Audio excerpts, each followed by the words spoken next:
Bonjour, François Vion, premier adjoint de la ville de Mont-Saint-Aignan, aux finances tout particulièrement. Et aujourd'hui, donc, je vais vous parler du budget 2024 de la ville.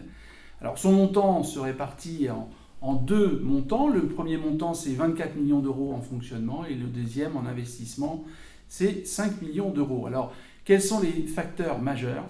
L'inflation, la baisse de nos recettes par rapport à la baisse des droits de mutation, et l'attribution de compensation que l'on verse à la métropole qui nous classe 70e commune sur 71. Voilà, malgré tout cela, tous ces facteurs, nous allons réaliser pour 2024 un certain nombre d'opérations de fonctionnement et d'opérations d'investissement. On va avoir le plaisir de vous les présenter immédiatement. Alors ce budget, commençons avec la première dépense.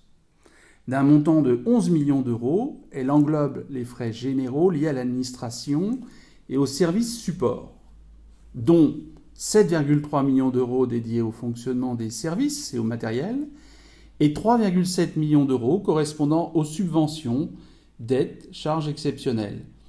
A noter que nous avons fait le choix cette année de maintenir les subventions versées aux associations pour les soutenir dans la réalisation de leurs activités.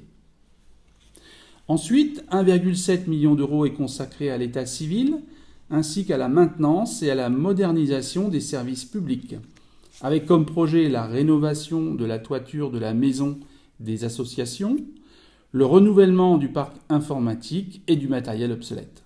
S'agissant de l'entretien des espaces et des aménagements urbains et paysagers, nous attribuons 2,4 millions d'euros à ce chapitre, dont on peut citer plus particulièrement la rénovation de l'église Saint-André, des travaux d'embellissement et de valorisation du patrimoine naturel, avec le renouvellement d'arbres notamment, ou encore l'acquisition de nouveaux véhicules d'occasion électrique.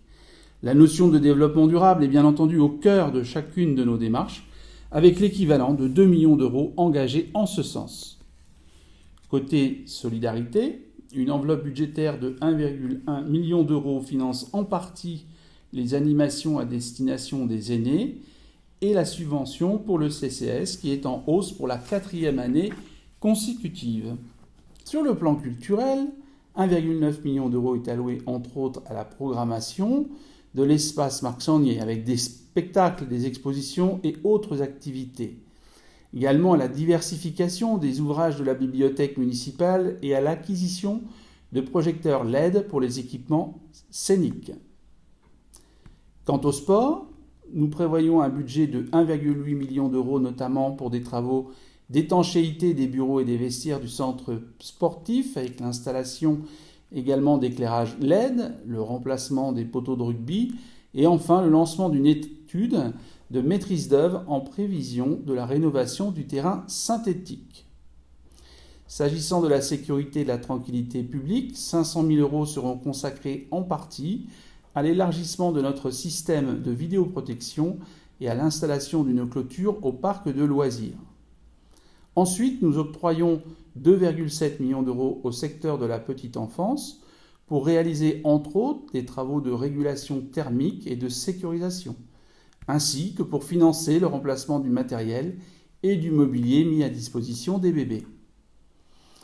Pour conclure cette première partie, le second poste de dépense le plus important est dédié à l'enfance et à la jeunesse. Avec une enveloppe globale de 5,8 millions d'euros, nous assurons l'entretien et la sécurisation des bâtiments scolaires, nous poursuivons la végétalisation des cours d'école et enfin, nous modernisons le bâtiment Rosa Parks en vue d'une optimisation thermique.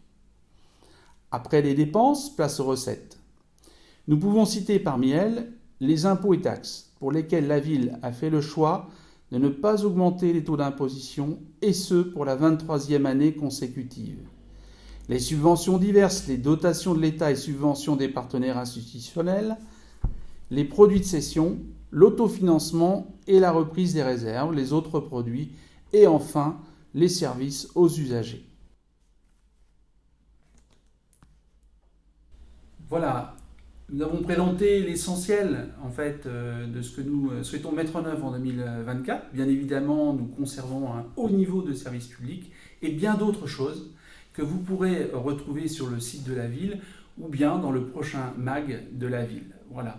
Soyez certains de l'engagement de toute l'équipe, de tous les collaborateurs de la ville pour mener à bien ce budget 2024.